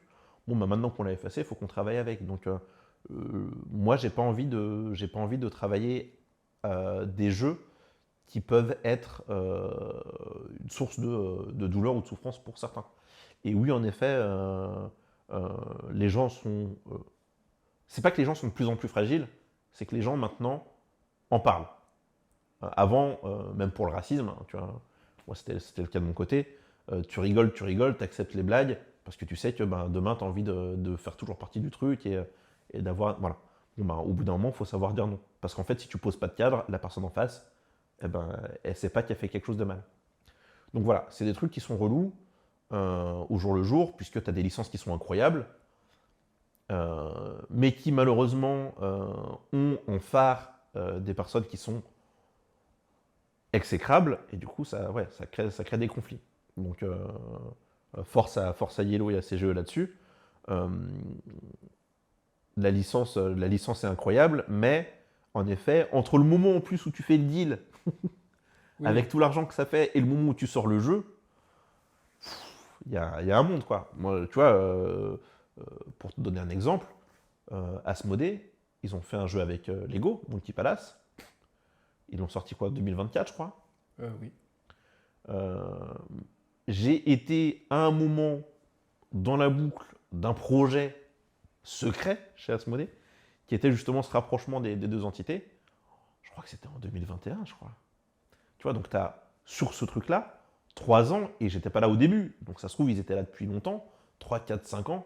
Si entre-temps, l'ego était devenu problématique, bon, bah, il y a beaucoup, beaucoup d'argent qui serait jeté par les fenêtres pour ça. Donc il y a aussi ça. Il y a ce travail de faire attention à la souffrance des gens. Et puis malheureusement, tu as ce rapport capitaliste de la chose, de dire, bah, en fait, on a fait quand même de gros, gros investissements, il faut au moins qu'on récupère nos sous, quoi.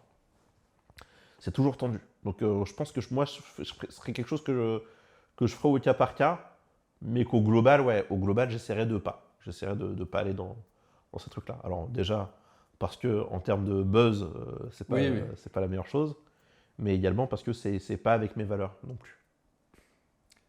Autre sujet qui, pareil, alors qui pour certains fait hérisser les poils, mais pour d'autres devient un enjeu majeur en termes d'économie, c'est l'IA, Ouais. qui s'installe de plus en plus, et notamment dans la communication. Ouais. C'est très souvent dans la communication d'ailleurs que ça a été utilisé le plus, que ce soit en publicité, en visuel, etc. Maintenant, il y a même des sites et des chaînes YouTube qui l'utilisent, soit pour les miniatures, mais on a vu Gusenko, qui est un site connu pour son travail excellent, qui utilise l'IA et qui notamment, sans s'en cacher, c'est pas moi je ne révèle rien, et qui transforme tous ses écrits, qui les transforme, façon de parler, en vidéo et en podcast directement par IA, etc. Ça, du coup, comment tu vois ça? Est-ce que c'est une aide, un outil que tu pourrais utiliser? Est-ce qu'il y a des limites? Ou au contraire, pour l'instant, c'est quelque chose sur lequel il vaut mieux... En fait, il y a pas mal de choses. On est encore aux prémices, puisque là, on a touché le mass market au niveau de l'IA, mais l'IA, elle existe depuis longtemps. À l'époque où j'étais chez Gigamic, on avait créé un bot, Mathilde Spriette avait créé un bot pour répondre aux questions et du coup nous faciliter la tâche de la boîte contact. Un algorithme, quoi. Un algorithme. Et en fait, ce bot, fallait l'entraîner. Il fallait lui dire, écoute, s'il dit des mots comme ça, s'il dit tel truc, s'il dit tel machin, tu vas lui répondre ça. Notamment, si c'est encore le même bot, faites le test chez vous, allez sur Gigamic et demandez qui est Mathilde. Et normalement, vous aurez une réponse trop cool. Mais voilà, on avait fait des petites blagues en plus. Enfin, elle avait fait des petites blagues là-dedans, donc c'était assez cool. Mais c'est déjà les prémices de l'IA, parce qu'en fait, là, on parle de l'IA, mais en fait, on parle de l'IA générative. Générative, ouais. L'IA générative, elle ne fait que agglomérer des données et les retranscrire. L'IA générative textuelle, ChatGPT, ce genre de choses, elle est intéressante parce qu'elle permet de faciliter le travail à certains moments. Il ne faut pas oublier que c'est un outil et que, comme tout outil, il faut qu'il soit contrôlé par un humain derrière, puisqu'on peut le voir maintenant d'ailleurs, ça fait bientôt 1 an, mais maintenant, quand en fait cette IA hallucine. Ce qu'on appelle une IA hallucinée, c'est qu'en gros, elle est très présente sur Internet et elle va choper des informations partiellement fausses ou complètement fausses pour donner quelque chose de vrai. Donc, premièrement, ou deuxièmement, ce qu'elle peut faire, c'est, si elle n'a pas l'info, créer une information toute pièce qui sera également fausse. Donc tu ne peux pas te baser uniquement sur l'IA pour ça. Oui, parce qu'elle veut satisfaire. Quoi qu'il arrive, elle voudra te donner une réponse. Et du coup, parfois, cette réponse sera fausse. Base pas ton business plan uniquement sur de l'IA parce que tu peux avoir des problèmes. Mais ouais. Et à côté de ça, tu as l'autre problème, donc l'autre versant, qui est l'IA générative en matière d'illustration, ce genre de choses. Et là, on a un autre problème, un vrai problème, qui est le vol de données.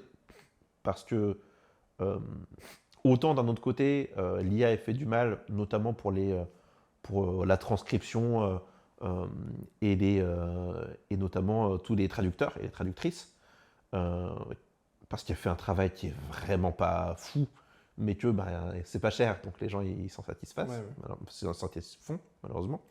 De l'autre côté, c'est du vol. C'est-à-dire que ça a été même acté, Midjourney, qui est un gros truc. Ils ont perdu un procès aux États-Unis. C'est considéré comme le plus gros vol c'est pas de droit d'auteur, c'est un autre truc, mais de propriété aux États-Unis. on continue à l'utiliser, quoi. On continue à utiliser Midjourney, on continue à utiliser d'autres trucs. Et les gens vont dire, oui, mais c'est parce que c'est plus rapide, c'est parce que, non, mais t'inquiète pas, je l'ai entraîné avec un tel et tout et tout. En vrai, tu sais pas. T'étais pas à la base du truc, Oui. t'as pas créé ton IA, elle est pas du tout complètement humaniste et On n'a super aucun sympa. œil, C'est aucune ça. visibilité sur comment ça fonctionne. Complètement. Et oui, c'est un travail de prompt, c'est pas le problème. Le problème, c'est pas de dire, t'as fait un travail. Le problème, c'est de dire que ton travail, il est basé sur du vol. Tu vois.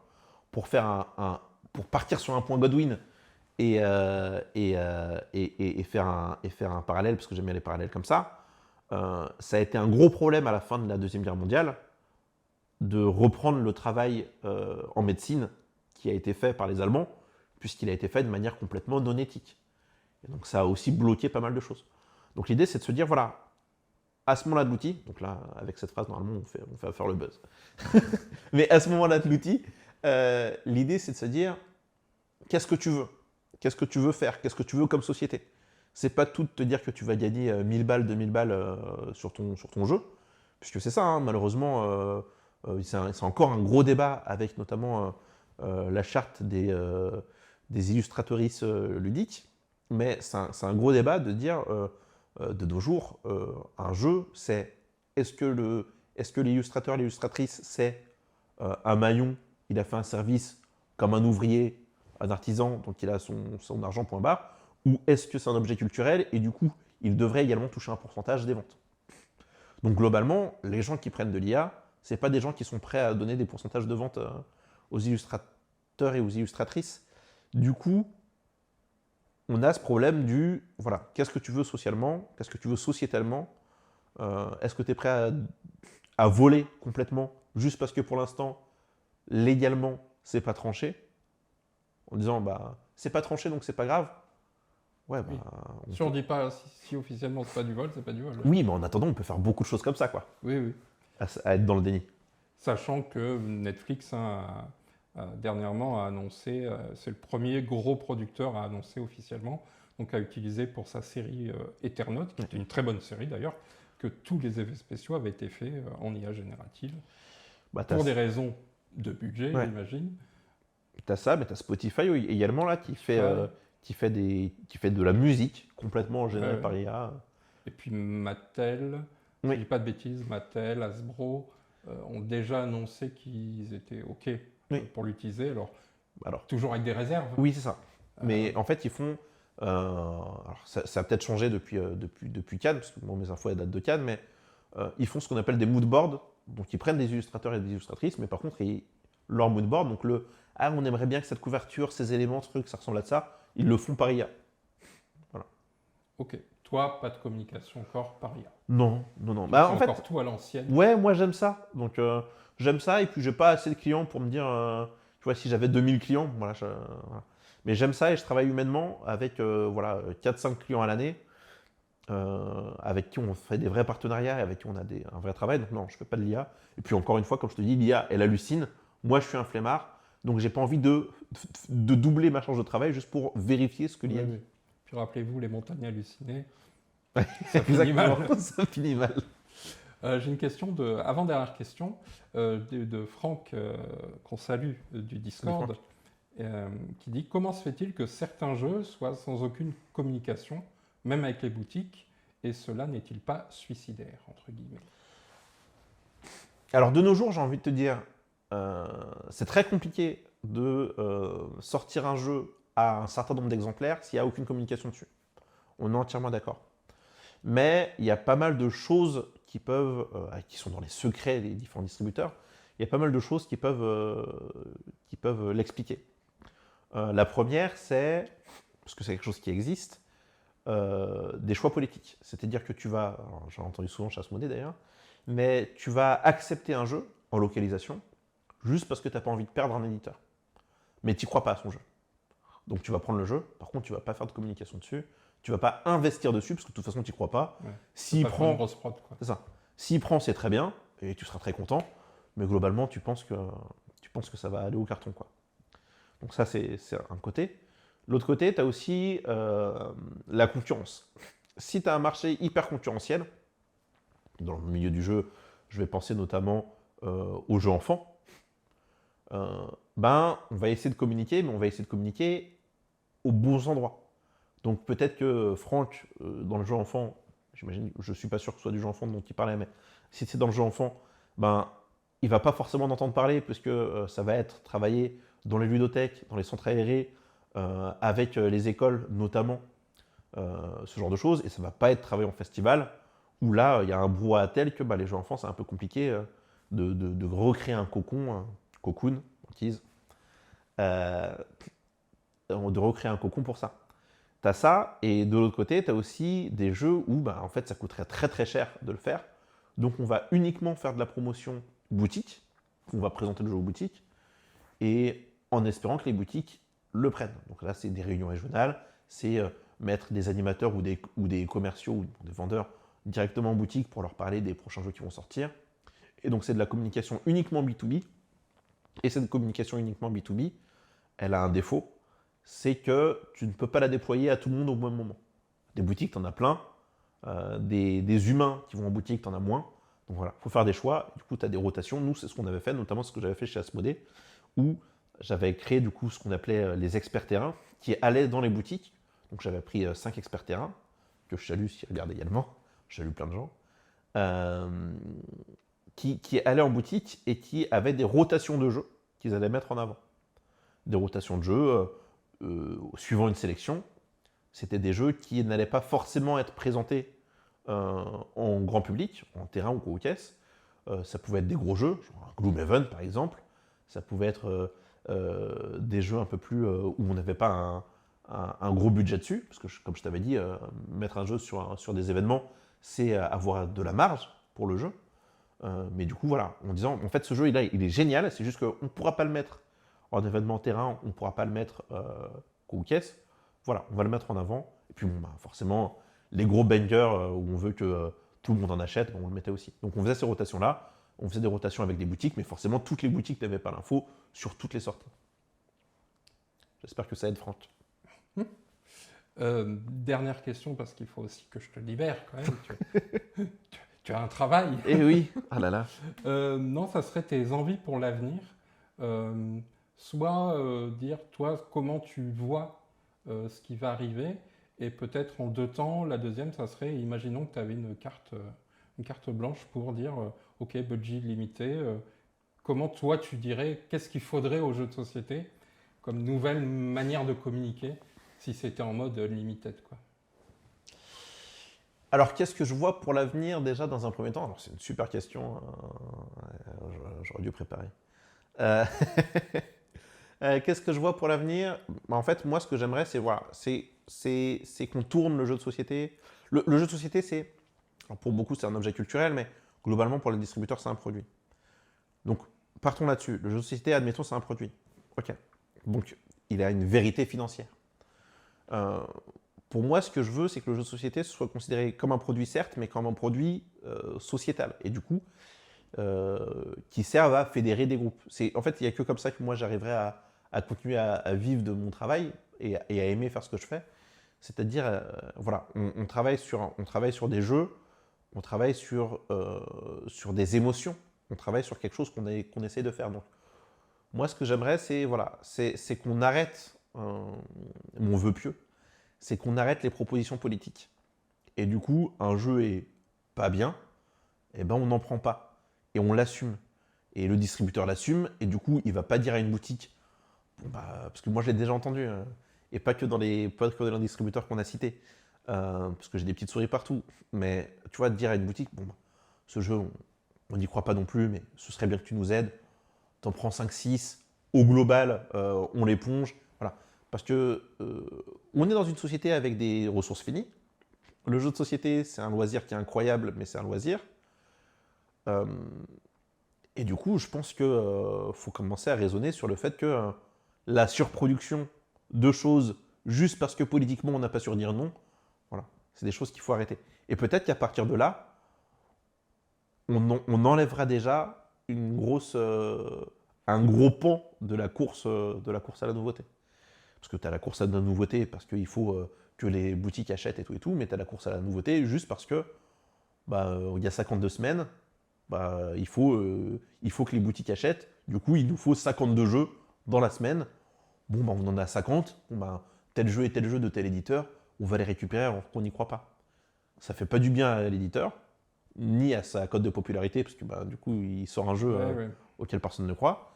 Et ça fait pas du bien au monde du jeu et au global au monde, parce que le monde du jeu, c'est une marge de la page monde, où on défonce des ressources en sachant très bien que ça sert à rien.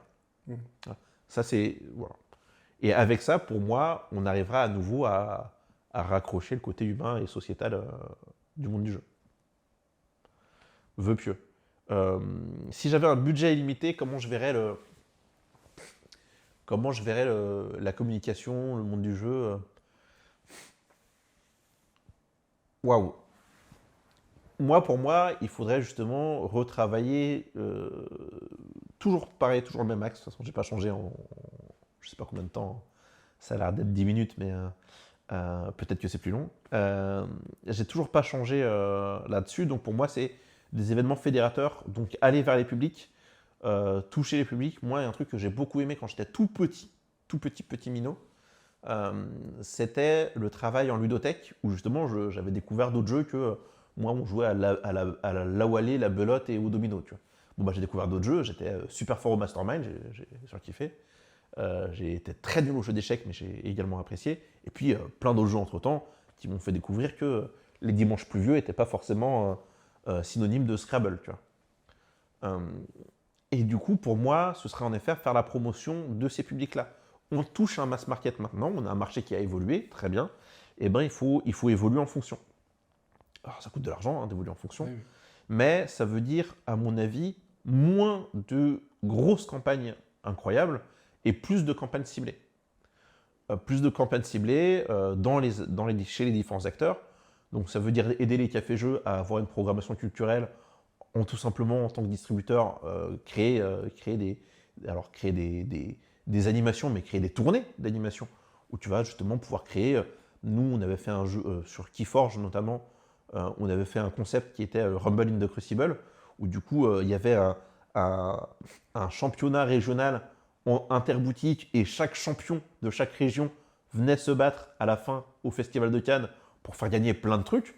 Voilà, ça c'est quelque chose qu'on peut... Alors ça c'est fait dans les boutiques, c'est trop bien, parce qu'en tant que distributeur, on aime bien que les gens soient associés à de la vente, mais c'est quelque chose qu'on peut faire également dans d'autres lieux de promotion. Donc on peut faire en ludothèque, on peut faire en café-jeu. Voilà, trouver d'autres manières fédératrices de jouer, d'amener les gens au jeu, de les faire s'évader de ce quotidien qui est de plus en plus anxiogène.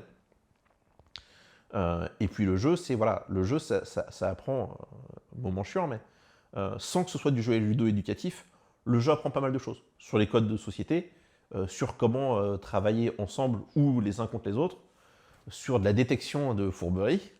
Le jeu, ça apprend plein de choses. Sur soi-même. Le jeu, ça permet pas mal de trucs. Donc pour moi, il faut le travailler de manière plus ciblée auprès des populations pour au final que ça les intéresse et qu'elles viennent grossir les rangs des joueurs. C'est ça, je suis d'accord. Il faut un maillage là où il n'y a pas encore le jeu en fait, où il n'y est pas pour des tas de raisons bonnes. Souvent, l'accessibilité, il y a longtemps, on disait c'était le fait de la règle. On disait souvent le premier frein serait la règle. J'ai l'impression qu'aujourd'hui c'est moins vrai, c'est plutôt l'argent. Oui. Le problème est plutôt là. David, merci beaucoup. Merci à toi pour l'invitation, c'était trop bien. Et puis on se retrouve bientôt. À bientôt.